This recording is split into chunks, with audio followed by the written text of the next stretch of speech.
दोस्तों, कल हमने देखा कि किस तरीके से शादी के फंक्शन के बाद उन्होंने एक BMW खरीदी और उसके बाद समर बख्तावर को बचाने के लिए चला गया। वहीं उधर पीछे से कार्तिक शर्मा और उसके पापा सुखबीर शर्मा ने पॉइजनस वाइपर के साथ मिलकर कियारा को जहर दे दिया था। समर उनसे बदला लेने और एंटीडोट लेने के लिए शर्मा परिवार के विला पहुंच चुका था। शर्मा परिवार के विला के दरवाजे पर दो बॉडीगार्ड समर की गाड़ी को रोकने की कोशिश कर रहे थे, लेकिन समर रुका नहीं, बल्कि उन्होंने गाड़ी से टक्कर मार दी, जिसकी वजह से वो सीधा हवा में उछल गए। अब आगे दोस्तों, आज के एपिसोड नंबर 50 में सीक्रेट घर जमाई में आपका स्वागत है। दोस्तों, आज हम 50 एपिसोड कर रहे हैं और ये हमारे लिए बहुत ही अच्छी बात है कि हम 50 एपिसोड तक पहुंच चुके हैं। मैं चाहता हूं कि आप जल्द से जल्द इस कहानी को शेयर करें और अपने दोस्तों तक पहुंचाएं और जल्दी से जल्दी हमारे 10,000 सब्सक्राइबर भी पूरे करवाने में हेल्प करें। उसके बाद आपको वीडियो वाली कहानियां भी लेकर आएंगे। तो मैं चाहता हूं कि आप इस कहानी को लाइक करें, शेयर करें और कमेंट ज़रूर से ज़रूर करें। 50 एपिसोड पर आपका क्या रिएक्शन है, आप ज़रूर से आज कमेंट करना और हमें बताना कि आपको ये कहानी कैसी लगी है। और उसके बाद हमें ये भी बताना कमेंट करके कि इसके बाद हमें क्या करना चाहिए और 50 एपिसोड पर हमें और क्या नई चीज़ लेकर आना चाहिए। तो चलिए दोस्तों, सीक्रेट घर जमाई के 50वें एपिसोड में एक बार फिर से आपका स्वागत है। सुकून एफएम पर मैं मनदीप आपका हार्दिक स्वागत करता हूं। शुरू करते हैं कहानी। आखिरकार हवा में 360 डिग्री घूमने के बाद वो जोर से जमीन पर जा गिरे। उनको देखकर कोई नहीं बता सकता था कि वो दोनों जिंदा हैं या फिर मर चुके हैं। बेहोश होने से पहले दोनों बॉडीगार्ड्स के मन में यही सवाल था कि आदमी आखिर है कौन। उनको टक्कर मारने से बाद एक जोरदार धमाके की आवाज आई। गाड़ी सीधा शर्मा विला के दरवाजे से टकरा गई और एक बड़े से दरवाजे में छेद हो गया। समर को अंदर जाने से कोई रोक नहीं सकता था। दरवाजा टूटने की आवाज इतनी तेज थी कि जो भी बाकी मौजूद बॉडीगार्ड्स थे, उन्होंने उस आवाज को सुन लिया था। सभी बॉडीगार्ड्स एक साथ समर पर चिल्लाए, अरे अपनी गाड़ी रोको, अपनी गाड़ी को रोको। समर को उनकी बातों की परवाह नहीं थी। उसकी आंखों में आक्रोश की ज्वाला थी। उसने गाड़ी की स्पीड और बढ़ा दी और बॉडीगार्ड्स की तरफ मोड़ दी। उनके पास तेजी से आती पंखों वाली कार से बचने का कोई समय नहीं था। देखते ही देखते वो सब गाड़ी के चपेट में आ गए और सभी बॉडीगार्ड जमीन पर बेहाल पड़े थे। उनके हाथ पैर टूट चुके थे, लेकिन समर ने गाड़ी की स्पीड अभी भी कम नहीं की। वो तेजी से सुखबीर शर्मा और यंग मास्टर कार्तिक की तरफ बढ़ रहा था। उन दोनों ने जब गाड़ी को अपनी तरफ आता हुआ देखा तो उनके चेहरे पर भयानक रूप से पीलापन आ गया था। वो इतना डर गए थे कि अपने पैर भी नहीं हिला पा रहे थे। बस वो एक जगह खड़े कांप रहे थे। उन्होंने मुड़कर भागने की कोशिश की, लेकिन गाड़ी उनके इतने करीब आ गई कि अगले ही पल उनसे टकराने वाली थी। पागल इंसान, ये गाड़ी चलाने वाला पागल है। दोनों के चेहरे सफेद पड़ गए थे। डर साफ दिखाई दे रहा था। उन्होंने उसके जैसा पागल इंसान कभी देखा नहीं था, जो अपनी गाड़ी से मजबूत दरवाजे और लोगों को मारता चला आ रहा था। उसे किसी की कोई परवाह थी नहीं। तभी वूम की आवाज आई और जैसे ही गाड़ी उन दोनों से टकराने के लिए मारने वाली थी, समर ने स्टीयरिंग घुमा दिया और तेजी स्पीड से गाड़ी घुमाने और इमरजेंसी ब्रेक लगाने के कारण गाड़ी पूरी तरह से घूम गई। उन दोनों बाप बेटे से ठीक 10 सेंटीमीटर दूरी जाकर रुकी। 10 सेंटीमीटर। दोनों मौत से बस 10 सेंटीमीटर दूर थे। हालांकि समर ने जल्दी मौके पर गाड़ी रोक दी। समर अभी भी उनकी जान लेना चाहता था, लेकिन अगर वो मर जाते तो ये कैसे पता चलता कि वाइपर कहाँ है। सुखबीर और कार्तिक को तो मरना ही था, लेकिन उससे पहले वो उनसे पूछना चाहता था कि वाइपर कहाँ है। गाड़ी रुकने के बाद समर गाड़ी से उतरा और उनकी तरफ चलने लगा। वहीं समर को देखते ही कार्तिक ने आश्चर्य से चिल्लाते हुए कहा, समर, ये समर है। उसने समर को पहचान लिया था। आश्चर्य के अलावा वो उलझन में भी था, क्योंकि उसे तो ये आश्चर्य था कि समर अभी तक जिंदा कैसे है। उसको तो अब तक मर जाना चाहिए था। समर ने मुस्कुराते हुए पूछा, कार्तिक, मुझे देखकर तुम इतने हैरान क्यों हो रहे हो, जैसे किसी भूत को देख लिया हो। समर कार्तिक की तरफ चलता ही जा रहा था। समर का आक्रामक रूप देखकर कार्तिक का चेहरा बदल गया। उसने डरते हुए कहा, समर, समर तुम्हें क्या चाहिए? तुम यहाँ क्या लेने आए हो? समर ने गुस्से में पूछा। तुम लोगों से मुझे सिर्फ एक चीज चाहिए, पॉइजनस वाइपर का पता। बताओ पॉइजनस वाइपर कहाँ है? कार्तिक ने घबराते हुए कहा। अरे, मुझे नहीं पता कि तुम किस बारे में बात कर रहे हो। कौन पॉइजनस वाइपर है? कौन वो? समर ने एक मुस्कान के साथ कहा। तुम्हें नहीं पता कि पॉइजनस वाइपर कौन है? ठीक है। ये कहते हुए उसने अपना हाथ कार्तिक के गले की ओर बढ़ा दिया। समर ने कार्तिक को एक हाथ से ही ऊपर उठा लिया और उसका गला घोट दिया। कार्तिक सांस भी नहीं ले पा रहा था। उसका चेहरा नीला पड़ने लगा। वो डर के मारे भरी आंखों से समर की आंखों में ही देख रहा था। इसके अलावा जिस तरह से वो उसे देख रहा था वो किसी शैतान जैसा था। किसी भी पल उसे मार डालने के लिए तैयार था। अपने बेटे की हालत देखकर सुखबीर शर्मा बुरी तरह से घबरा गया। उसने समर को डर से चिल्लाते हुए कहा, समर, मेरे बेटे को छोड़ दो, उसने भी कुछ नहीं किया है। लेकिन उसकी बातें सुनकर समर को कोई फर्क नहीं पड़ा। वो लगातार कार्तिक का गला घोंटता ही जा रहा था। उसकी धमकी को इग्नोर करता रहा। सुखबीर ने जब देखा कि समर उसे इग्नोर कर रहा है तो उसने समर को पंच मारने की कोशिश की। लेकिन इससे ही पहले समर को पंच लग पाता, समर ने अपना पैर उठाया और सीधे सुखबीर के पेट पर एक जोरदार किक मार दी। उसने सुखबीर को कुछ मीटर दूर धकेल दिया। सुखबीर के मुंह से खून आना शुरू हो चुका था। समर ने कार्तिक से बेरहमी से पूछा, अब बताओ पॉइजनस वाइपर कहाँ है? लेकिन कार्तिक ने ना में सिर हिला दिया कि उसे कुछ पता नहीं है। उसकी ना पाते ही समर ने एक ठंडी मुस्कान के साथ कहा, ठीक है तो ठीक है, भाड़ में जाओ। यह कहते हुए उसने कार्तिक का गला दबाकर उसे जमीन पर पटक दिया। उसके बाद वो मुड़ा और सुखबीर की ओर चल दिया। उसके आसपास की क्रूर आभा और भी बढ़ गई। समर को कार्तिक की गर्दन एक ही झटके में तोड़ते देख सुखबीर और ज्यादा घबरा गया। समर की तरफ डर भरी नजरों से देखने लगा। उसके ठीक सामने खड़ा आदमी चुपचाप एक शैतान की तरह लग रहा था। जैसे ही वो पास आया उसे मौत का आभास हो गया था।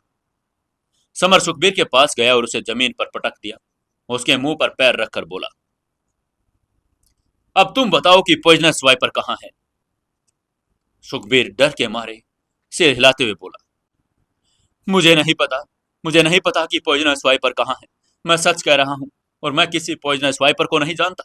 है कौन वो? दरअसल उसे पॉइजनस वाइपर के बारे में तो कुछ पता ही नहीं था। लेकिन सामने एक खड़ा युवक इतना डरावना था कि वो कुछ भी ठीक से बता नहीं पा रहा था, क्योंकि उसे लग रहा था कि वो मरने वाला है। अचानक समर ने अपनी पलकें झपकाई और उसे एहसास हुआ कि अगर पॉइजनस वाइपर इंडिया आ गया तो अपनी पहचान तो जरूर छिपा लेगा। उसने शर्मा परिवार को अपना असली नाम नहीं बताया होगा। जब उसे इस बात का एहसास हुआ तो उसने तुरंत सुखबीर से पूछा, अगर तुम्हें पॉइजनस वाइपर के बारे में नहीं पता तो फिर तुम्हें जहरीले पानी का बैरल मेरे घर पर किसने देने के लिए कहा था? जहरीले पानी का बैरल? सुखबीर का चेहरा पीला पड़ गया, क्योंकि उसे पता था कि उसकी चाल पकड़ी जा चुकी है। हालांकि वो काले कपड़ों वाले आदमी के बारे में कुछ भी नहीं बता सकता था, क्योंकि ऐसा करने से उसे एंटीडोट मिलने की जो थोड़ी उम्मीद थी वो भी खत्म हो जाएगी। जब सुखबीर ने कोई जवाब नहीं दिया तो समर ने उसकी एक उंगली पकड़ी और तुरंत उसे उखाड़ दिया। सुखबीर को तेज दर्द महसूस हुआ और दर्द के मारे जोर जोर से चिल्लाने लगा। समर ने अपनी डरावनी मुस्कान के साथ फिर पूछा, बताओ तुम्हें जहरीला पानी देने के लिए किसने कहा था? सुखबीर ने फिर कोई जवाब नहीं दिया तो समर ने उसकी दूसरी उंगली भी उखाड़ दी। समर 2 बार उंगलियां उखाड़ देने के बाद सुखबीर दर्द की वजह से बेहोश होने ही वाला था। इसके बाद समर ने उसकी तीसरी उंगली भी पकड़ ली और उसको धमकी देते हुए बोला, बता दो तुम्हें किसने जहरीले पानी मेरे घर पर देने के लिए कहा था, वरना मैं तुम्हारी ये वाली उंगली भी तोड़ दूंगा। सुखबीर की आंखें दहशत से भर गई थी। उसने डर के मारे हार मानते हुए कहा, ठीक है, मैं बताता हूँ। एक काले कपड़ों वाला आदमी आया था, उसने मुझे जहर दिया था। अगर मुझे वो जहर पानी में डालकर तुम्हारे घर पर भेजने के लिए कहा था। सुखबीर ने अपनी उंगली छुड़ाते हुए समर को सब कुछ बता दिया। समर ने उसको घूरते हुए पूछा, तो वो काले कपड़ों वाला आदमी मुझे कहाँ मिलेगा? सुखबीर ने समर को दूर हटते हुए पूछा। अगर मैं तुम्हें बता दूं तो क्या तुम मुझे जिंदा छोड़ दोगे? समर ने ठंडी मुस्कान दी और ना में सिर हिलाते हुए कहा, नहीं नहीं, बिल्कुल भी नहीं। तुमने मेरी जान को नुकसान पहुंचाया, मैं तुम्हें किसी भी हाल में जिंदा नहीं छोड़ूंगा। समर की बात सुनकर सुखबीर निराश हो गया। उसने समर को काले कपड़े वाले आदमी के बारे में जानकारी देना बंद कर दिया, क्योंकि वो जानता था कि उसे तो मरना ही है। अगर वो उसके बारे में बता भी देगा तो भी उसको मरना ही पड़ेगा। समर ने बेरहमी से मुस्कुराते हुए कहा, अगर तुमने मुझे उसके बारे में नहीं बताया तो मैं तुम्हारी 10 की 10 उंगलियां तोड़ दूंगा, तुम्हारे शरीर की सभी हड्डियां भी तोड़ दूंगा। तुम बस मेरे सब्र को मत आजमाओ। ये कहते हुए उसने सुखबीर का हाथ पकड़ा और उसकी तीसरी उंगली भी उखाड़ दी। वो फिर से जोर से चीखा। समर ऐसे करते करते उसकी उंगलियां उखाड़ता जा रहा था। जब उसकी 8वीं उंगली भी एक पतले से धागे के जितने मांस के साथ लटक रही थी तो वो दर्द को बर्दाश्त नहीं कर पाया। उसने उस सीक्रेट जगह के बारे में बता दिया जहां पर वो काले कपड़ों वाला आदमी छिपा था। सुखबीर ने हताश होकर समर की तरफ देखते हुए कहा, वो वो आदमी नासिक रोड पर स्थित एक पुरानी गुफा में छिपा है। वो चाह रहा था कि उसकी जिंदगी बस खत्म हो जाए। उसे अचानक एहसास हुआ कि शर्मा परिवार को एक 20 साल के युवक ने खत्म कर दिया, और ये वही होगा जिसने मेहरा परिवार को खत्म किया था। सुखबीर समझ चुका था कि उसने बहुत ही गलत आदमी से पंगा ले लिया। ये युवक काले कपड़ों वाले आदमी से 10 गुना ज्यादा भयानक था। तभी समर ने अपना हाथ उठाया। उसने सुखबीर की गर्दन तोड़ दी और बिना किसी हिचकिचाहट से उसको दूर जमीन पर धकेल दिया। शर्मा परिवार का मालिक भी खत्म हो गया। समर ने इंदौर शहर के 4 बड़े परिवारों में से 2 को खत्म कर दिया था। उसके बाद समर जल्दी से शर्मा परिवार के विला से बाहर निकला। वो जानता था कि इस तरह किलर शहर में नहीं छिपेगा, क्योंकि सबसे पहले तो शहर से भागना सबसे मुश्किल था। वाइपर किलिंग और भेष बदलने में माहिर भी था। उसके छिपने के लिए सबसे अच्छी जगह निश्चित रूप से शहर का भारी इलाका ही था। समर ने एक्सीलेटर दबाया। बीएमडब्ल्यू को नासिक रोड पर स्थित सीक्रेट गुफा की ओर तेजी से बढ़ा दिया। उसे पता था कि उसके पास अब ज्यादा समय है नहीं। आधा घंटे से ऊपर हो चुका था। कियारा के पास जीने के लिए सिर्फ 2 घंटे और बचे थे। समर को किलर पॉइजनस वाइपर और उसके रियल वाइपर दोनों को मारना था। इन 2 घंटों के भीतर उस सांप का पिल भी लेना था ताकि वो कियारा को बचा सके। इस बीच उधर काले कपड़ों वाला आदमी अपने काले वाइपर को हाथों में लिए आराम कर रहा था। साथ ही उसको थोड़ी बेचैनी भी थी। उसने अभी भी सुखबीर को कॉल किया था, लेकिन दूसरी तरफ से किसी ने जवाब नहीं दिया, जिसकी वजह से उसको थोड़ी बेचैनी हो रही थी। वो आदमी बहुत ही सतर्क था और उसे कुछ गड़बड़ का आभास हो गया था। थोड़ी देर सोचने के बाद काले कपड़ों वाले आदमी ने धीरे से बुदबुदा कर कहा, मुझे अभी अपनी जगह बदलनी पड़ेगी। ये बुदबुदाते वो खड़ा हुआ और उस गुफा से निकलने ही वाला था। तभी एक 20 साल का युवक ठीक उसके सामने आकर खड़ा हो गया। समर ने गंभीर रूप से मुस्कुराते हुए उससे पूछा, अरे पॉइजनस वाइपर, तुम कहां जा रहे हो? समर को देखते ही पॉइजनस वाइपर का चेहरे का रंग उड़ गया। उसने मन ही मन कहा, अरे अरे नहीं, शैडो किंग यहां आ गया है। उसकी आंखों में डर आ गया था। पॉइजनस वाइपर के पैर लड़खड़ा गए। वो तेजी से पीछे हट रहा था। हालांकि समर उससे तेज था। वो बिजली की तरह आगे बढ़ा और समर तुरंत उसके सामने आ गया। उसने अपना दाहिना हाथ उठाया, पॉइजनस वाइपर को एक जोरदार पंच मार दिया। पॉइजनस वाइपर ने भी अपना हाथ उठाया समर को पंच को रोकने के लिए, लेकिन उसने भी एक पंच मारा। टक्कर के समय उसने महसूस किया कि समर का पंच बहुत स्ट्रांग है और जिसकी वजह से वो 2-3 कदम पीछे हट गया। उसने अपने हाथ में एक नजर डाली। वो अपना हाथ देखकर चौंक गया। उसके हाथ में एक दरार पड़ गई और उस दरार से जलन के साथ खून भी बहने लगा। सिर्फ एक ही पंच में समर ने पॉइजनस वाइपर को बुरी तरह से घायल कर दिया था। सिर्फ एक छोटे से वार से पॉइजनस वाइपर को पता चल गया कि वो शैडो किंग को नहीं हरा पाएगा। हालांकि वो कंकाल लीग के टॉप किलर्स में से एक था, फिर भी वो शैडो किंग की तुलना में बहुत कमजोर था। जब पॉइजनस वाइपर को एहसास हुआ कि वो मुकाबला नहीं कर पाएगा तो उसने समर पर अपना काले रंग का जहरीला सांप फेंक दिया, फिर मुड़कर भागने लगा। वो जानता था कि अब उसके पास सिर्फ एक रास्ता है और वो वहां से भाग सकता था। तभी समर ने अपना केलिंग खंजर निकाल लिया और जहरीले सांप का सिर जबरदस्ती काट दिया। उसे हैरानी हुई कि उसके दोबारा सिर काटने के बाद भी वो सांप मरा नहीं था। धार से अलग होने के बाद भी सांप का सिर उसे काटने की कोशिश कर रहा था। समर की आंखों में एक ठंडी और चुभती हुई रोशनी चमक उठी। उसने लगातार दर्जनों बार अपना खंजर लहराया।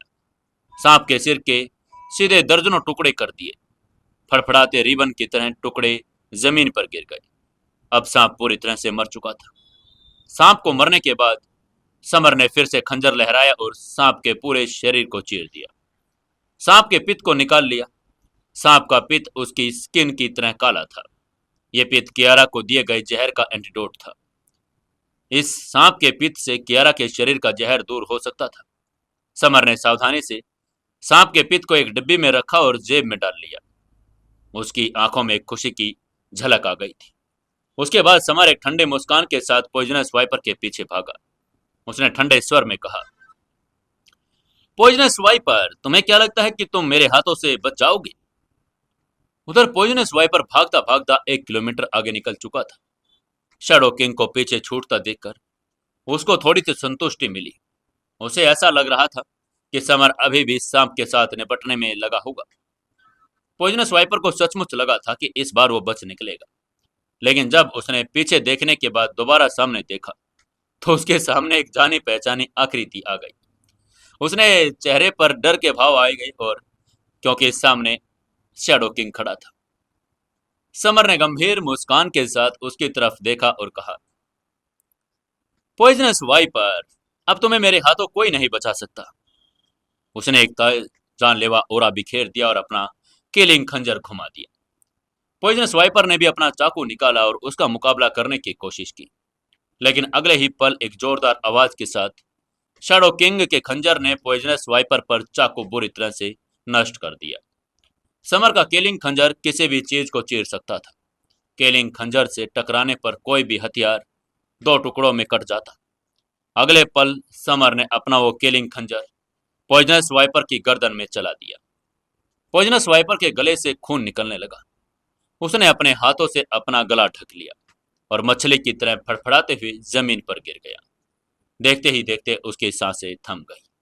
कंकाल लीग के सबसे बड़े किलर्स में से एक पॉइजनस वाइपर का अंत हो चुका था। उसके बाद समर ने सांप के पित्त वाली डब्बी निकाली, उसके एक बार और देखा और फिर तेजी से अपनी गाड़ी की तरफ भागा। गाड़ी में बैठते ही उसने गाड़ी स्टार्ट की और विला की ओर चला गया।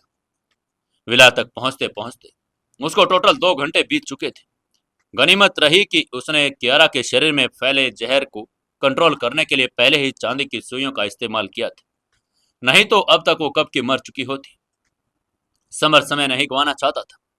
उसने जल्दी से सांप के पित्त को साफ किया और कियारा को खिला दिया। सांप का पित्त कियारा के उस जहर का एंटीडोट था। सांप का पित्त लेने के बाद कियारा के चेहरे पर रंग बदलने लगा। उसके चेहरे पर जो जहरीला रंग चढ़ा हुआ था अब वो धीरे धीरे सफेद पड़ने लगा था, जिससे पता चल रहा था कि जहर का असर खत्म होता जा रहा है। करीब 10 मिनट बाद जब कियारा के शरीर में जहर का असर खत्म हो गया तो उसने अपनी भौहें चढ़ाई और धीरे से अपनी आंखें खोल ली।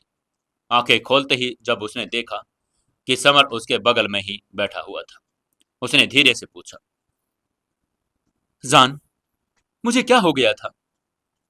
वो उलझन में लग रही थी। जाहिर है उसे कुछ समझ नहीं आ रहा था कि हुआ क्या था। समर ने धीरे से उसे बताया, हनी, तुम्हें किसी ने जहर दिया था। उसकी बात सुनकर कियारा ने हैरान होते हुए कहा, क्या क्या आपने मुझे जहर से बचा लिया? समर ने हाँ में सिर हिलाते हुए कहा, हाँ, जो पानी तुमने पिया वो जहरीला था। कियारा का चेहरा पीला पड़ गया। उसने डरते हुए कहा, वे किलर इतने क्रूर कैसे हो सकते हैं जान? पिछली बार उन्होंने मिस माया को मार दिया और इस बार वो हमें मारना चाहते थे। समर की पूरी बात सुनने के बाद कियारा को आखिरकार एहसास हुआ कि बैरल में पड़ा हुआ पानी पीने के बाद उसके पेट में दर्द हुआ और वो बेहोश हो गई। असल में कियारा सचमुच बहुत घबरा गई थी। उसे डर था कि कहीं वो किलर्स समर को मारने में कामयाब ना हो जाए। समर अच्छी तरह जानता था कि कियारा ही उसकी के बाद से डर रही है और समर दोषी और चिंतित महसूस कर रहा था। चाहे कियारा को जहर दिया गया हो, उसका किडनैप किया गया हो और उसकी वजह से तो ये सब कुछ हो रहा था। वो किलर मारने तो उसे ही आ रहे थे, लेकिन चपेट में हर बार कियारा आ रही थी। समर ने कियारा को गाल को सहलाया और उसे दिलासा देते हुए बोला, चिंता मत करो जान, वो लोग अब दोबारा नहीं आएंगे। उसने जल्द से जल्द टाइगर ग्रुप में जाने का फैसला कर लिया ताकि कंकाल लीग और हेल अलायंस जैसे किलिंग ग्रुप का सफाया कर सके, ताकि वो उसे और उसके आसपास के लोगों को मारने के बारे में लोगों को न भेजे। हालांकि समर ने कियारा के शरीर से जहर तो खत्म कर दिया, वो अभी भी जागी थी, इसके लिए वो बहुत कमजोर थी। उसने कियारा के लिए खाना बनाना सही समझा। उसने खाना बनाया और खिलाने के बाद उसने उसे आराम के लिए बिस्तर पर लेटा दिया ताकि जल्दी से उसका शरीर ऊर्जा में आ सके। कियारा के सो जाने के बाद समर भी पहली मंजिल पर बेडरूम में सोने के लिए आ गया। बेडरूम में आते ही उसने अपना कंप्यूटर खोला, पासवर्ड डाला और एक सीक्रेट ऑनलाइन चैट रूम में आ गया। थोड़ी ही देर में एलिस का सामने चेहरा आया। एलिस ने अपने लाल होठ पर जीभ फिराते हुए मोहक स्वर में पूछा, जी शैडो किंग हाइनेस, मैं आपके लिए क्या कर सकती हूँ? समर ने बिना किसी फॉर्मेलिटी के सीधा मुद्दे पर आते हुए कहा, एलिस, दो किलिंग ग्रुप्स कंकाल लीग और हेल अलायंस के हेडक्वार्टर्स पर नजर रखो। मैं कल टाइगर ग्रुप जा रहा हूँ, इसलिए मुझे उन दोनों किलिंग्स ग्रुप्स की पूरी जानकारी चाहिए। एलिस ने हैरान होते हुए कहा, क्या क्या आप टाइगर ग्रुप में आ रहे हैं शैडो किंग हाइनेस? समर ने अहंकारी भाव से कहा, हाँ, कंकाल लीग और हेल अलायंस ने मुझे मारने के लिए अपने किलर्स भेजे। उन्होंने मेरी पत्नी को लगभग मार ही डाला था। मैं उन्हें खाक में मिला दूंगा। समर की बात सुनकर एलिस के चेहरे पर आकर्षक और खुशी आ गई। वो कुछ समय से शैडो किंग से मिलना चाहती थी। दुर्भाग्य से वो इंडिया में था और उससे बहुत दूर था, लेकिन अब वो टाइगर ग्रुप में आने के लिए फ्रांस आएगा तो वो उससे मिल पाएगी। एलिस एक्साइटमेंट में बोली, शैडो किंग हाइनेस, कृपया आश्वस्त रहें कि मैं कल आपके आने से पहले ही आपको कंकाल लीग और हेल अलायंस के बारे में जानकारी दूंगी। समर ने मुस्कुराते हुए कहा, ठीक है एलिस, कल टाइगर ग्रुप में मिलते हैं। ये कहते हुए उसने चैट बंद कर दी। इसके बाद वो अपने बिस्तर पर चला गया और कंबल ओढ़कर सो गया। अगले दिन सुबह समर ने ऑफिस से कियारा को अपने 3 दिन की छुट्टी ले ली। उसके बाद उसने फ्रांस का एक टिकट बुक किया, फिर फ्रांस के लिए उड़ान भर ली। फ्रांस जाने पर एकमात्र उद्देश्य कंकाल लीग और हेल अलायंस को खत्म करना था। इन दो किलर ग्रुप्स ने उसको मारने की कोशिश की और उसके कियारा को चोट पहुंचाई थी। समर को लगा कि जब उसने शैडो ग्रुप छोड़ा, यह डार्क पावर्स शैडो किंग की पावर्स को भूल गए हैं। वो सभी उसे चुनौती दे रहे हैं। 12 घंटे बाद प्लेन पेरिस इंटरनेशनल एयरपोर्ट पर लैंड हो गया था। इसी बीच एयरपोर्ट के बाहर शैडो ग्रुप्स के 4 मेंबर पहले ही उनका इंतजार कर रहे थे। ये चार थे, मोंक मतलब गणेश, बोल्डमैन, अंश और डेथ गॉड, रविंदर और कैट वुमन एलिस। एलिस ने जैसे ही एयरपोर्ट पर समर को बाहर आते हुए देखा, सबसे पहले दौड़कर पास गई और उसने उसे पकड़ते हुए उत्साह भरी आवाज में कहा, शैडो किंग हाइनेस, आप आखिरकार टाइगर ग्रुप में आ ही गई। मुझे आपकी बहुत याद आती है। एलिस 5 फीट 7 इंच लंबी थी और सुनहरे बाल, नीली आंखें, चेहरा आकर्षक और आकर्षक फिगर। वो हमेशा जिंदा दिल और बातूनी रहती थी। उसने समर को पकड़ लिया और कसकर गले लगा लिया। समर को भी दोबारा अपने साथियों से मिलकर सुकून मिल रहा था। जब एलिस ने उसे गले लगाया तो आसपास के खड़े लोगों ने समर को एक अजीब नजरों से देखा, जिसकी वजह से उसको थोड़ी शर्म महसूस हुई, क्योंकि सभी जानते थे एलिस उसे सबसे ज्यादा पसंद करती थी। समर ने एलिस को अपने से दूर किया और कहा, एलिस, सब लोग हमें देख रहे हैं। उसने अपने आसपास के माहौल का एहसास किया और एलिस को अलग होने की हिचकिचा रही थी। समर ने मुस्कुराया और उसने बाकी लोगों का भी अभिवादन किया और कहा, मॉन्क, बॉल्डमैन, डेथ गॉड, इतने टाइम बाद तुमसे मिला, बहुत खुशी हुई। बॉल्डमैन ने मुस्कुराते हुए कहा, बॉस, अगर आप आज वापस नहीं आते तो 1-2 दिन में मैं ही आपको ढूंढने के लिए इंडिया जाने की तैयारी कर रहा था। जब आप वापस आ गए हैं तो सब मिलकर धूम मचाएंगे। मॉन्क और डेथ गॉड ने भी सिर हिलाया और बोल्डमैन की बातों में सहमति जता दी। उन्होंने तय किया कि अगर समर नहीं आया तो वह अगले महीने समर को ढूंढने के लिए इंडिया जाएंगे। समर शैडो ग्रुप की आत्मा था। उसके बिना शैडो ग्रुप आत्मा विहीन हो गया था और वह उन सभी का कुछ न कुछ करने का दिल कर रहा था। समर ने मुस्कुराते हुए कहा, मैं इस बार तुम लोगों के साथ धूम मचाने ही आया हूं। तभी मोंक ने आगे जाते हुए कहा, बॉस, यहाँ बहुत सारी आंखें और कान हैं जो हमें देख और सुन रहे होंगे। हमारे दुश्मन भी इतने अलर्ट हो सकते हैं। चलिए हम विला पर चलते हैं, फिर बात करेंगे। वो शैडो ग्रुप का मास्टरमाइंड था। हर काम में पूरी लगन और सावधानी बरतता था। हर बार वो ग्रुप को खतरे से बचाता भी था। बोल्डमैन एक रोल्स रॉयस चला रहा था और वो पूरी टीम को फ्रांस के एक विला में ले गया। ये विला बर्नार्ड द्वारा शैडो ग्रुप के व्यवस्थित किया गया था। बहुत ही सुरक्षित भी था। तभी एलिस ने एक दस्तावेज निकाला और समर को देते हुए बोली, बॉस, ये कंकाल लीग और हेल अलायंस के बारे में जानकारी है। ये दोनों किलर ग्रुप दुनिया के 4 किलर ग्रुप में से एक हैं और बेहद पावरफुल है। समर ने एलिस के हाथों पर दस्तावेज लिया और उसे ध्यान से पढ़ना शुरू किया। उसने कंकाल लीग और हेल अलायंस के सभी मेंबर्स, पते और शक्तियों के बारे में गहराई से पढ़ लिया। दस्तावेज पढ़ने के बाद समर ने अपने टीम के साथ आक्रामक रणनीतियों पर चर्चा की। उन्होंने पहले कंकाल लीग को नष्ट करने और हेल अलायंस को पार बाद में निपटने का फैसला लिया। कंकाल लीग का हेडक्वार्टर फ्रांस के एक गांव में था। इटली के हेल अलायंस की तुलना में उनसे ज्यादा करीब भी था, इसलिए उन्होंने पहले कंकाल लीग को ही खत्म करने का फैसला लिया। समर ने सामान्य विचार दिया। मोंक ने आक्रामक रणनीति बना ली और बोल्ड मैन के सामने दुश्मनों को घात लगाकर रखनी थी। डेथ गॉड गुप्त रूप से अपने ग्रुप की रक्षा करने और विरोधियों के छिपे होने और स्नाइपर्स को खत्म करने के लिए जिम्मेदार था। तभी एलिस ने थोड़े असंतोष के साथ कहा, अरे यार, ऐसे कहां से काम चलेगा? आप सबको एक एक काम मिला, लेकिन मेरा क्या? समर को इसके अलावा बाकी सभी को काम सौंपते देख एलिस को अचानक थोड़ा असंतोष महसूस हुआ। तभी समर ने मुस्कुराते हुए कहा, इस बार की तो प्लानिंग हो गई है, इसमें तुम्हारा कोई काम नहीं है। एलिस ने गुस्सा करते हुए कहा, नहीं, जब आप लोग इसमें शामिल है तो मुझे भी काम चाहिए। उसकी ऐसी जिद देखकर समर ने कहा, ठीक है, तो तुम एक काम करना, तुम बाहर पहरा देना। अगर कोई अप्रत्याशित परिस्थिति आएगी तो तुम सूचित करोगी। एलिस ने अनिच्छा से कहा, ठीक है, मैं पहरा दूंगी। हालांकि वो जानती थी कि उसकी सबसे बड़ी क्षमता उसके हुनर का जादू है, जो उस किलर पर ज्यादा असरदार नहीं होगा। अगर वो एक बार नाकाम हो गई तो वो अलर्ट भी हो जाती। प्लानिंग पूरी तरह से हो गई थी। बॉल्डमैन गया और उसने सभी के लिए जरूरी हथियार इंतजाम कर लिए। फिर पूरी टीम कंकाल के अड्डे की तरफ चल दी। एसएस लेवल का कंकाल लीग अपराजय था। दुनिया के 4 टॉप किलर्स ग्रुप में से एक भी था। वो शक्तिशाली थे। उनके पास सबसे ज्यादा किलर्स भी थे। उनकी लीडर कैरलाइन एक खूंखार किलर थी और वो कंकाल लीग को अंडरवर्ल्ड में टॉप पर लेकर आई थी। अगर कोई कंकाल लीग को नष्ट करने की कोशिश करता तो वो उसे बहुत ही क्रूरता से मार देती। फिर भी उस समय 5 लोग विशेष पोशाक पहने चुपके से कंकाल लीग की तरफ ही जा रहे थे। समर ने शैडो ग्रुप को इकट्ठा किया। फिर कंकाल लीग की शक्तियों को स्पष्ट रूप से जानना था। हालांकि वो अकेले भी पूरे ग्रुप को खत्म कर सकता था, लेकिन इस बार वो किसी को भी बचकर वहां से जाने नहीं देना चाहता था। इसलिए उसको टीम की जरूरत थी।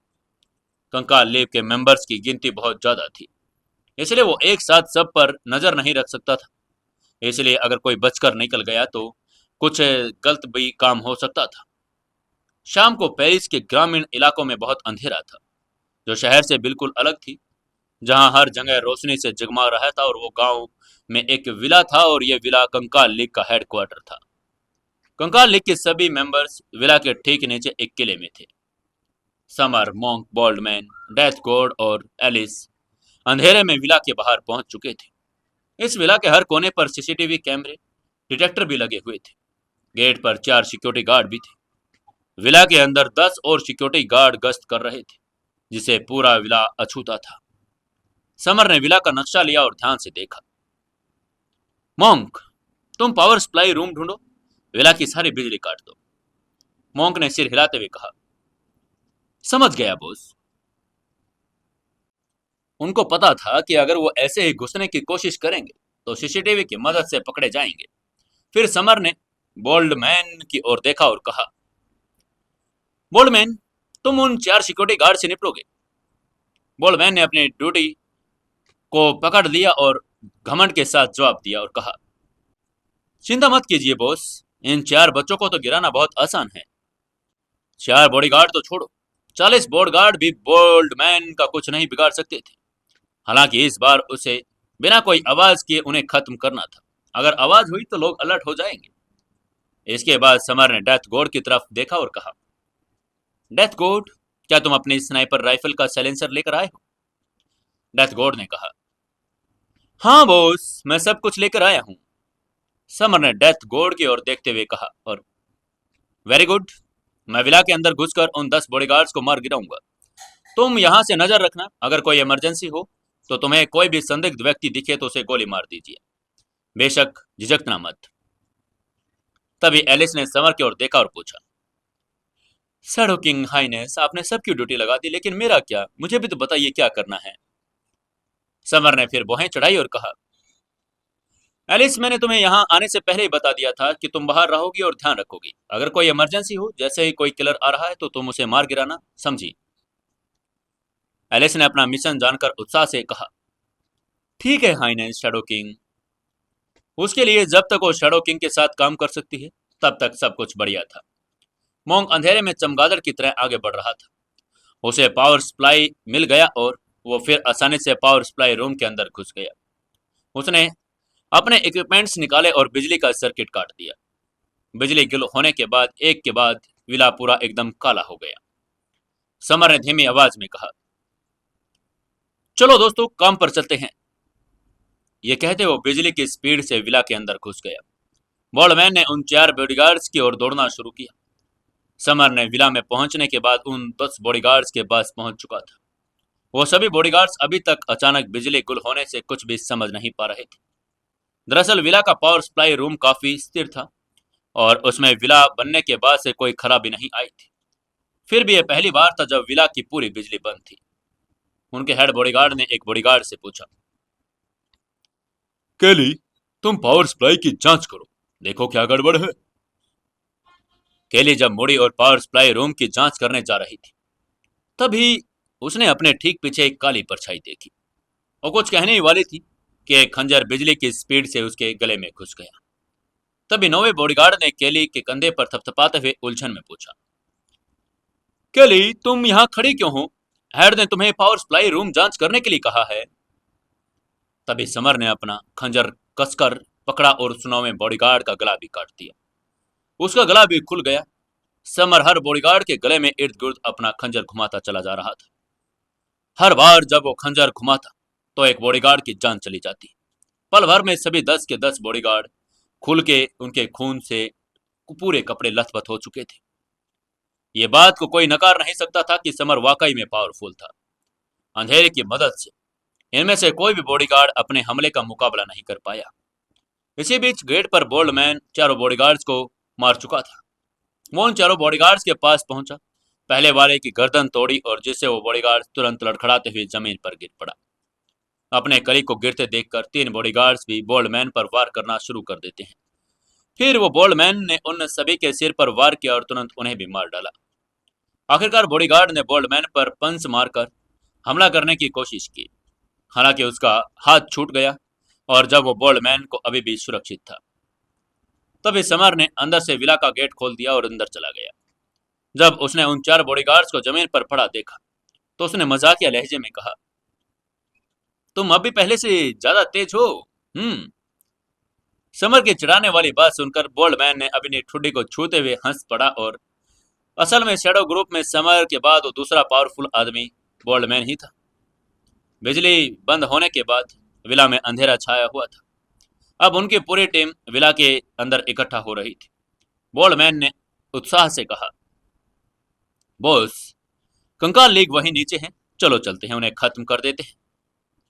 वो एक पागल फाइटर था और हमेशा लड़ना पसंद करता था। वो हमेशा से लड़ने के लिए तैयार रहता था।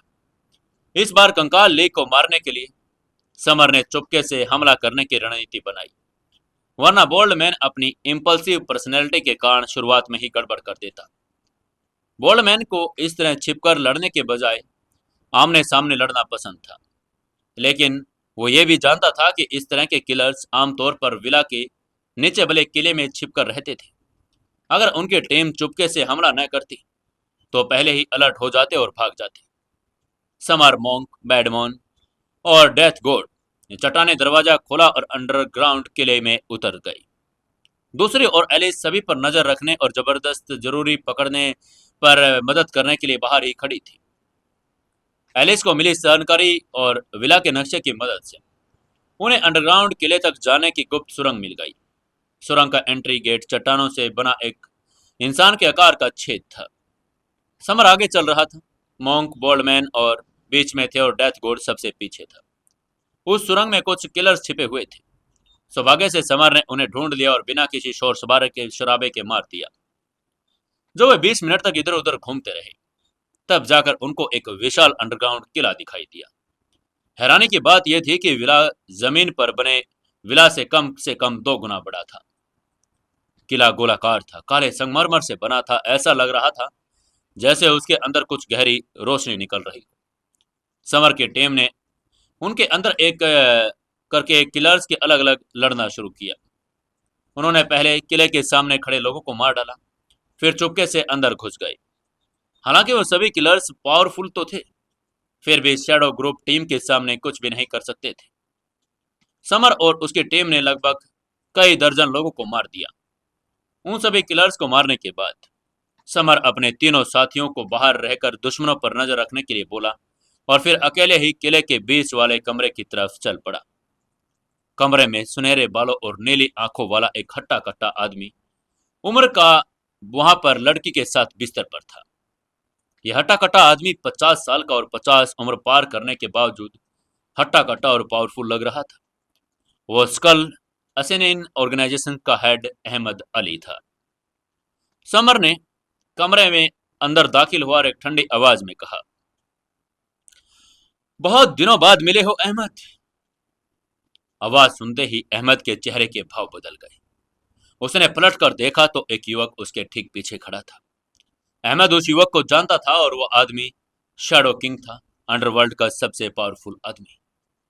अहमद ने चौंकते हुए पूछा, कैसे? शैडो किंग कैसे? तुम इस जगह पर कैसे आए हो? तुम्हें कैसे पता चला? वो उन किलर्स का हेड था और अब उसका ठिकाना उसके दुश्मन को मिल चुका था। फिर वो कैसे शांत रह सकता था? दरअसल उसने जो किला बनाया था वो बहुत ही सीक्रेट था और वो एक आलीशान विला के अंदर नीचे छुपा हुआ था। यह रहने वाले किलर्स के अलावा किसी को इसके बारे में पता भी नहीं था।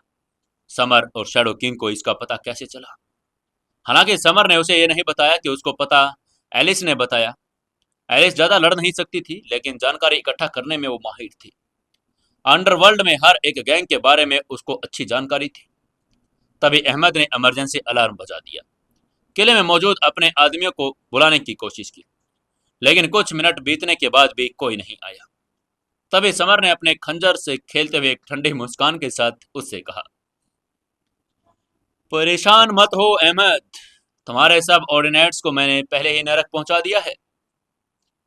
हालांकि वो मुस्कुरा रहा था, लेकिन उसकी मुस्कान में किलिंग इंटेंट था। समर की बात खत्म होते ही अहमद का चेहरा बदल गया। शैडो किंग के आतंक के बारे में उसने बहुत बार सुना था, लेकिन फिर भी उसने शैडो किंग की पावर को कम करके आंका था। अहमद ने रिक्वेस्ट करते हुए कहा, shadow king, shadow king please मुझे मत मारना। उसका चेहरा बिल्कुल पीला पड़ चुका था। वो इतना डर गया था कि सब कुछ भूलकर रोते रोते समर से माफी मांगने लगा। समर ने अपना खंजर थामते हुए कहा, यह तो तुम्हें तभी सोच लेना चाहिए था जब तुम मुझे मारने के लिए अपने लोगों को भेज रहे थे। तुम्हें उस समय अंदाजा लगाना था कि मैं तुम्हें मारने तो जरूर आऊंगा। समर की मुस्कुराहट बढ़ती जा रही थी। किलर ग्रुप का हेड होने के नाते अहमद कोई साधारण इंसान नहीं था। वो तकिए के नीचे अपने पिस्टल की तरफ बढ़ते हुए एक वो समर का ध्यान भटकाने के लिए उसकी मिन्नतें कर रहा था। उसने पिस्टल उठाई और समर की तरफ तानते हुए पागलों की तरह हंसते हुए बोला, शैडो किंग, तुम्हारी मौत का दिन आ गया है। हालांकि समर शांति से उसके पास आता रहा और मानो कुछ हुआ ही ना हो। तभी धमाके की आवाज आई। अहमद ने आखिरकार पिस्टल का ट्रिगर दबा दिया, समर पर गोली चला दी। हालांकि समर ने थोड़ा सा नीचे झुककर लचीले के सांप की तरह से गोली से बच गया। उसकी गोली से भी तेज स्पीड देखकर अहमद बुरी तरह से डर गया। उसका चेहरा सफेद पड़ गया। उसने समर को जितने भी गोली मारी वो बचता ही जा रहा था। अहमद अली को आखिरकार एहसास हो गया कि शैडो किंग को हराना उसके काम का नहीं है। अहमद अली भी स्टेज 2-3 लेवल का मार्शल आर्ट फाइटर था, लेकिन फिर भी वो समर का मुकाबला कर नहीं सकता था। उसने मन ही मन कहा, नहीं नहीं, ये मार्शल आर्ट फाइटर नहीं, मार्शल आर्ट ग्रैंड मास्टर है। उसकी आंखों में डर आ चुका था। तभी झपट्टे की आवाज आई। समर अहमद के सामने पहुंचा और उसने अपना खंजर लहराया। उसने खंजर से अहमद की पिस्टल को चीर दिया। अहमद उससे बचने की कोशिश तो कर रहा था, लेकिन समर की स्पीड बहुत तेज थी। अगले ही पल समर ने अपने खंजर से अहमद का गला भी चीर दिया, जिससे वो लड़खड़ाते हुए जमीन पर गिर गया। चारों तरफ सिर्फ खून ही खून था। कंकाल ली के हेड को आखिरकार उसने ठिकाने लगा दिया था। दूसरों के लिए वो सबसे ताकतवर हो, लेकिन समर के लिए वो बस एक साधारण सा आदमी था। फिर समर कमरे से बाहर निकला और उन दोनों खुली आंखों वाली लाशों को वहीं पर छोड़ गया। किले के बाहर जब समर, मॉन्क, बोल्डमैन और एलिस आखिरकार एक साथ इकट्ठा हुए तो इन्होंने एक दूसरे को देखा और हंस पड़े, क्योंकि आखिरकार उनका मिशन पूरा हो चुका था। उन्होंने कंकाल लेक के हेड ऑफिस को नष्ट कर दिया था। तभी बोल्डमैन ने अपनी ठुड्डी को छूते हुए समर से पूछा, बॉस, हमने कंकाल लीग को खत्म कर दिया, क्या हमें अभी अलायंस लीग की तरफ चलना चाहिए या कल जाना है? समर ने पागलों की तरह हंसते हुए कहा, चलो अभी चलते हैं, अब मैं और इंतजार नहीं कर सकता, वरना जैसे ही हेल अलायंस को खबर मिलेगी कंकाल लीग खत्म हो गया, अलर्ट हो जाएंगे। हमें उन्हें खतरे के एहसास होने से पहले ही मारना पड़ेगा। Summer, monk, Boltzmann, death God और एलिस ने पेरिस से इटली की ओर पहले ही फ्लाइट बुक की और फ्लाइट में सवार हो गए। वे सीधे इटली से रोम पहुंचे। वहां उनका एक भरोसेमंद आदमी पहले ही मौजूद उनका इंतजार कर रहा था। उस आदमी की मदद से समर, मॉन्क, बोल्डमैन ने अपनी जरूरत के हथियार इकट्ठा किए और सीधे रोम के ग्रामीण इलाके के गहरे पहाड़ की ओर चल पड़े। कंकाल लीग, हेड अलायंस और दोनों के क्वार्टर्स ग्रामीण इलाकों में थे। कंकाल लीग ने अपना हेडक्वार्टर एक हवेली के नीचे बनाया था, जबकि हेड अलायंस ने अपना हेडक्वार्टर गहरे पहाड़ की एक गुफा में बनाया था। पहाड़ में एक विशाल गुफा के नीचे हेल अलायंस ने अपना किला बना रखा था। ये बड़ा ही हेडक्वार्टर था और हेल जैसा ही था। कई किलर्स अंडरग्राउंड किले पसंद करते थे, क्योंकि वहां छिपना आसान था। किलर स्वाभाविक रूप से खुद को ऐसी जगहों पर छिपाना पसंद करते थे जहां उन्हें ढूंढना मुश्किल हो। वो चूहे जैसे, क्योंकि उन्हें धूप पसंद नहीं थी। जब समर अपने टीम के साथ हेल अलायंस के हेडक्वार्टर पहुंचा तो उन सभी ने अपनी तैयारी कर ली। एलिस ने नक्शा निकाला, अपने आक्रामक रणनीति पर चर्चा की। रणनीति बनाने के बाद वो गुफा के अंडरग्राउंड किले में दाखिल होते जा रहे थे। पिछले हमले की तरह समर सबसे आगे चल रहा था, मॉन्क और बोल्डमैन टीम के बीच में और डेथ गॉड टीम के आखिर में। एलिस गुफा के बाहर निगरानी रखने में खड़ी थी। जैसे ही समर अंदर गया, उसने चुपचाप वहां घूम रहे किलर्स को मार डाला और मॉन्क और बोल्डमैन ने भी उसका अच्छा सहयोग किया। डेथ गॉड ने भी कुछ किलर्स को बेरहमी से मार डाला। कुछ ही देर में समर और बाकी लोग अंडरवर्ल्ड किले में पहुंच गए थे। वे अपने पीछे किलर्स के लाशों का ढेर लगाते आ रहे थे। तभी बोल्डमैन ने एंट्री गेट के बाहर खड़े दोनों पहरेदारों को मार डाला और उनका पूरा ग्रुप किले के अंदर पहुंच गया। समर ने मॉन्क, बोल्डमैन और डेथ गॉड के किले के अंदर मौजूद सभी किलर्स को नष्ट करने के लिए कहा। जहां तक उसकी बात थी, वो किले के अंदर वाले कमरे की ओर चल पड़ा। उस समय कमरे के अंदर काले वस्त्र और नकाब पहने एक आदमी कुछ जानकारी पढ़ रहा था। वो जानकारी शैडो किंग के बारे में थी। $1 अरब हासिल करने के लिए उसने समर को मारने के लिए सबसे स्किल्ड किलर वाइपर को भेजा था। उसे आश्चर्य हो रहा था कि वाइपर ने मिशन पूरा किया या नहीं। वो नकाबपोश कोई और नहीं बल्कि हेल अलायंस का लीडर पीटर था। वाइपर को अब तक रिपोर्ट कर देनी चाहिए थी। वाइपर की कोई खबर न देने के कारण पीटर भी चिंतित हो रहा था। पीटर ने शैडो किंग की जानकारी मेज पर रख दी, चाय पीने के लिए उठा और अचानक ही उसने चाय का प्याला आ गया और वो डर गया। वो कमरे में अकेला था, चाय का प्याला कैसे अपने आप उसके सामने आ गया। पीटर ने अपना सिर उठाया तो सामने एक हैंडसम सा लड़का खड़ा था। उस लड़के को देखकर पीटर के चेहरे के भाव बदल गए। हेल अलायंस का लीडर होने के नाते वो जानता था कि वो कोई और नहीं, शैडो किंग था। ये वही व्यक्ति था जिसे मारने के लिए उसने किलर वाइपर को भेजा था। पीटर की आंखों में बिल्कुल डर पहुंच चुका था। उसके अंडरग्राउंड किले में वर्ल्ड क्लास सिक्योरिटी थी। एक आदमी उसके इस किले तक पहुंच भी नहीं पहुंच सकता था, लेकिन किले के बाहर कई किलर्स थे। समर उसके अंदर कैसे आ पहुंचा था? तभी समर ने एक ठंडी मुस्कान के साथ कॉन्फिडेंस भरी आवाज में कहा, पीटर, अब तुम्हें ज्यादा सोचने की जरूरत नहीं। मैंने किले के बाहर खड़े तुम्हारे सभी सब ऑर्डिनेट को मार दिया है। उसके शब्द इतने कॉन्फिडेंस से भरे थे मानो किले के बाहर खड़े सब ऑर्डिनेट्स को मारना उसके लिए एक नॉर्मल सी बात हो।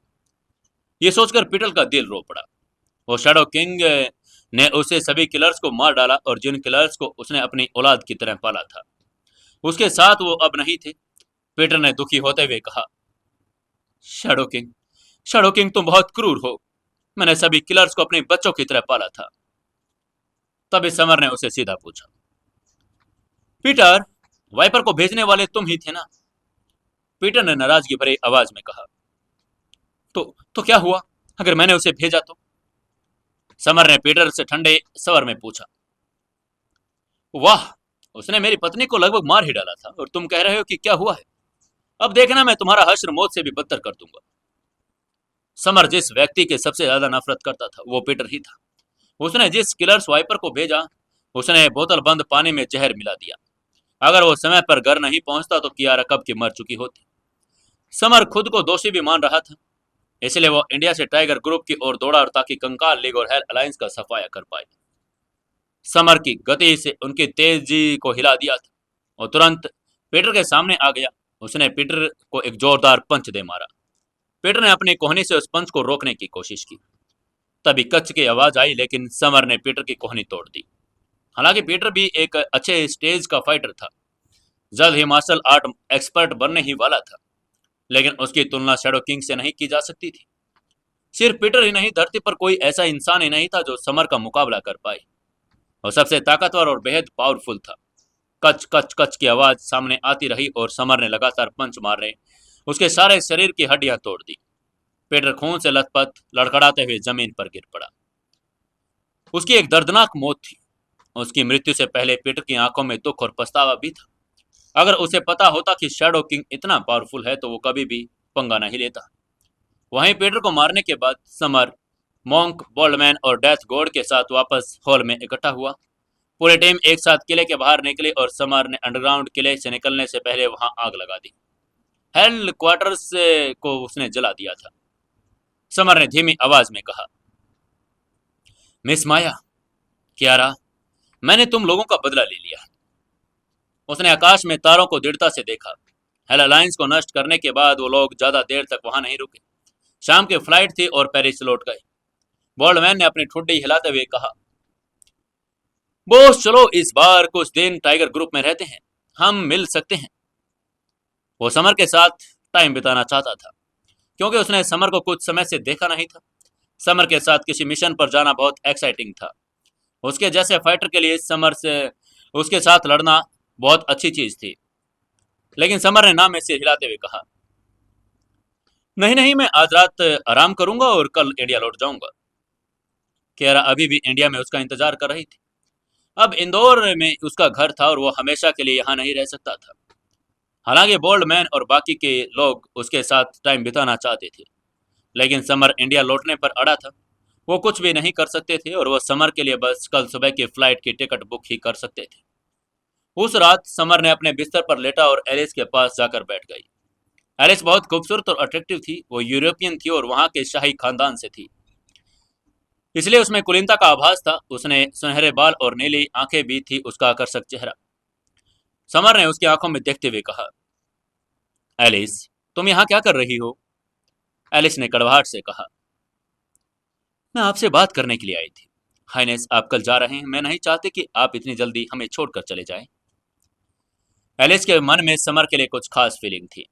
एक बार समर ने उसकी जान बचाई थी और दोनों एक दूसरे को तब से ही जानते थे। जब से शैडो ग्रुप की टीम बनी थी तब से ही उन्होंने साथ में बहुत कुछ सहा भी था। समर ने एलिस को बहुत मुश्किलों से बचाया था। अगले दिन समर जल्दी से उठा। उसने देखा एलिस अभी भी कमरे में सो रही थी। वह एलिस को परेशान नहीं करना चाहता था, इसलिए उसने उसको जगाया भी नहीं और एलिस के बाद वो होटल से बाहर निकल गया। होटल से निकलने के बाद समर ने देखा कि होटल के बाहर 3 लोग थे। वो मॉन्क, बोल्डमैन और डेथ गॉड थे। समर मुस्कुराया और तीनों से पूछा, अरे तुम लोग इतनी जल्दी उठ गई? बोल्डमैन ने अपनी ठोड़ी को ऊपर किया और कहा, बॉस, अगर हम जल्दी नहीं पहुंचते तो हम आपको सी ऑफ कैसे कर पाते? जैसा कि उन्हें उम्मीद थी, समर बहुत सुबह अकेले ही जाना चाहता था। इस बार शैडो ग्रूम अलग टीम थी। वो दुखी हो जाता था और ये सभी लोग जब समर के भाई थे वो आपस में लड़ते थे और सभी भाइयों से ज्यादा करीब भी थे। समर को जब लगा कि माहौल गंभीर हो रहा है तो उसने कहा, अरे इतनी दुखी क्यों हो रहे हो? मैं अभी मरा नहीं हूँ। हम हमेशा से एक साथ रहेंगे, अलग नहीं हो रहे हैं। तभी अचानक मोंक ने कहा, बॉस, मैं भी आपके साथ इंडिया आना चाहता हूँ। समर ने हैरानी से पूछा, क्यों? तुम मेरे साथ इंडिया क्यों आना चाहते हो? मोंक ने कहा, बॉस, मेरे सेनपाल ने कल मुझे फोन किया था, बताया कि मेरे मास्टर बीमार हैं। मुझे उनसे मिलने वापस जाना होगा। मोंक के मास्टर हिमालय में स्थित एक आश्रम के हेड थे। मोंक ने वही मार्शल आर्ट की ट्रेनिंग ली थी। उसने खुद को ट्रेन करने के लिए वो आश्रम छोड़ दिया था और समर से मिला था। समर ने मोंक की बात पर सिर हिलाया और हालांकि वो मोंक के मास्टर से कभी मिला नहीं था, लेकिन मोंक ने पहले भी जिक्र किया था। उसके मास्टर एक खास व्यक्ति थे जो भविष्य भी प्रिडिक्ट कर सकते थे। समर और मोंक ने डेथ गॉड और बोल्ड मैन को अलविदा कहा, चले गए। एलिस की बात करें तो अभी भी गहरी नींद में थी। समर और मोंक ने अपने टिकट लिए फ्लाइट्स में सवार हुए और जबकि बोल्ड मैन और डेथ गॉड उन्हें दुखी नजरों से देख रहे थे। एक खूबसूरत एयर होस्टेस ने फ्लाइट में सवार लोगों से कहा, लेडीज एंड जेंटलमैन, ये पेरिस से इंदौर इंटरनेशनल एयरपोर्ट के लिए फ्लाइट है। आपके सेफ्टी के लिए प्लीज अपने सीट बेल्ट बांध लें। तभी समर ने मोंक से मजाक में कहा, मोंक, एयर होस्टेस तुम्हें ही देख रही है। मोंक ने हल्के मुस्कान के साथ कहा, बॉस, इस ब्यूटी के सामने मुझे मोंक मत कहो, मुझे गणेश कहो। ये नाम ज्यादा अच्छा है। मोंक का नाम गणेश था, लेकिन समर उसे मोंक कहने का आदी था। लेकिन समर जानता था कि मोंक एक इंटरेस्टिंग व्यक्ति है। भले ही वो एक मोंक था, फिर भी वो एक डेटिंग और शादी कर सकता था। मोंक ने पहले एक लड़की को डेट भी किया था, लेकिन उस लड़के ने किसी कारण से उसे छोड़ दिया था। समर ने मोंक से पूछा कि वो महिला क्यों चली गई थी, लेकिन मोंक ने उसे कोई जवाब नहीं दिया था। उसने कहा कि वो एक राज है। समर ने मुस्कुराते हुए कहा, ठीक है, आज से मैं तुम्हें गणेश ही कहूंगा। समर जानता था कि जब वो आदमी दूसरों से खुद को गणेश कहने को कहता है तो उसका मतलब है कि वो किसी लड़की के साथ फ्लर्ट करने वाला है। जैसा कि उम्मीद थी, मोंक नहीं अब गणेश कहना चाहिए। जब उसने एयर होस्टेस को अपने आसपास आते देखा तो उसने कहा, ब्यूटी, हम इस फ्लाइट में मिले हैं, ये हमारे लिए सौभाग्य की बात है। एयर होस्टेस बहुत सुंदर थी। उसकी छोटे नुकीली नाक और लंबी हाइट थी। उसने नीले रंग का सूट पहना था। एयर होस्टेस बनने के बाद अच्छा दिखावा भी जरूरी था और इसलिए ज्यादातर एयर होस्टेस काफी अट्रैक्टिव भी होती थी। जब एयर होस्टेस ने गणेश की बातें सुनी, उसने आप ही आंखें घुमाई और मन ही मन कहा, एक और फ्लर्ट करने वाला, मैं इसे भी इग्नोर कर दूंगी। वो एक सुंदर थी और हालांकि फ्लाइट में ऐसे लोग बहुत मिलते थे जो एयर होस्टेस से फ्लर्ट करते थे, उसकी नज़र में गणेश भी एक ऐसा ही आदमी था। उसके दिल में तो पहले ही ब्लैक लिस्टेड था और लेकिन समर को देखते ही एयर होस्टेस की आंखें चमक उठी। उसने सोचा, ये युवक कितना हॉट है, उसने मेरे साथ फ्लर्ट भी नहीं किया।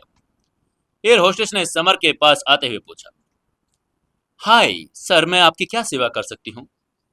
बेचारा मोंक समर को कड़वाहट से देखने लगा। वो ये देखकर अवाक रह गया कि एयर होस्टेस ने उसे इग्नोर कर दिया और बल्कि समर की सेवा करने के लिए भी उसने पहले ही बात करनी शुरू की। तभी समर ने मुस्कुराते हुए एयर होस्टेस का जवाब दिया, मुझे एक कप कॉफी चाहिए। फिर उसको मोंक की याद आई और उसने अपने माथे पर हाथ मारते हुए मोंक की तरफ इशारा करते हुए कहा, अरे हाँ, एक कप इनके लिए भी लेकर आइएगा। एयर होस्टेस मुस्कुराई और जल्दी से समर और मोंक के लिए 2 कप कॉफी लेकर आई। लेकिन समर की कॉफी मोंक की कॉफी से ज्यादा अच्छी थी। ये देखकर मोंक फिर से अवाक रह गया। एयर होस्टेस समर में काफी दिलचस्पी ले रही थी और वो उसे देख भी नहीं रही थी। ऐसे ही हंसी मजाक करते हुए समर और उनका समय बहुत तेजी से बीत गया। उन दोनों को पता भी नहीं चला कि फ्लाइट इंदौर पर लैंड कर चुकी है। तभी उसने खुश होते हुए कहा, वाह, मैं इंदौर वापस आ गया। समर मोंक के साथ एयरपोर्ट से बाहर निकला। तभी मोंक ने अपनी बाहें चढ़ाई और पूछा, समर भाई, क्या आप मुझे मेरी भाभी से मिलवाने लेकर जा रहे हैं? उसने सुना था कि समर ने इंदौर में किसी से शादी कर ली है। समर ने सिर हिलाकर कहा, हाँ, हम सीधे उससे ही मिलने जा रहे हैं। हालांकि वो काफी घबराया हुआ था। असल में उसे नहीं पता था कि कियारा उसके भाई को पसंद करेगी या नहीं। हो सकता है कि वो मोंक को अपने साथ लेकर आने की वजह से नाराज हो जाए। उन्होंने टैक्सी ली। कुछ देर में नेपालिया पैलेस पहुंच गई। टैक्सी का किराया चुकाने के बाद समर मोंक को निपानिया पैलेस के एंट्री गेट की तरफ ले गया। जैसे वो अंदर दाखिल होने वाले थे, वहां के सिक्योरिटी गार्ड ने उन्हें रोक लिया। सिक्योरिटी गार्ड 40 साल का डेढ़ उम्र का आदमी था और वो लंबा चौड़ा गठीला था। उसने पूछा, मुझे माफ करना, आप अंदर नहीं जा सकते। समर ने नाराजगी में कहा, अरे मैं इस सोसाइटी में रहता हूँ, मैं अंदर क्यों नहीं जा सकता? क्योंकि वो विला नंबर 13 में रहता था। उसे आज पहली बार किसी ने रोका था। सिक्योरिटी गार्ड ने जोर से कहा, सॉरी सर, लेकिन मैं आपको अंदर नहीं जाने दूंगा। आपको ऐसे अंदर नहीं जाने दे सकता हूँ। उसका नाम सनी था। काम पर उसका दूसरा दिन था और इसलिए उसने समर को पहले कभी देखा नहीं था। इसलिए स्वाभाविक रूप से उसने समर को अंदर जाने से मना कर दिया था। अब क्या करेगा समर? क्या वो अंदर जा पाएंगे या नहीं? क्या महसूस करेगा गणेश समर को इस तरह रोकता हुआ देखकर? क्या कियारा उसको एक्सेप्ट कर लेगी या नहीं? जानने के लिए इन सभी सवालों के जवाब देखते रहिए सीक्रेट घर जमाई। सुकून एफएम चैनल को ज़्यादा से ज़्यादा सब्सक्राइब कर लें और वीडियो को लाइक करें, चैनल को सब्सक्राइब करें और कहानी को शेयर करें और एक प्यारा सा कमेंट करके हमें ज़रूर बताते रहें कि कहानी कैसी लग रही है।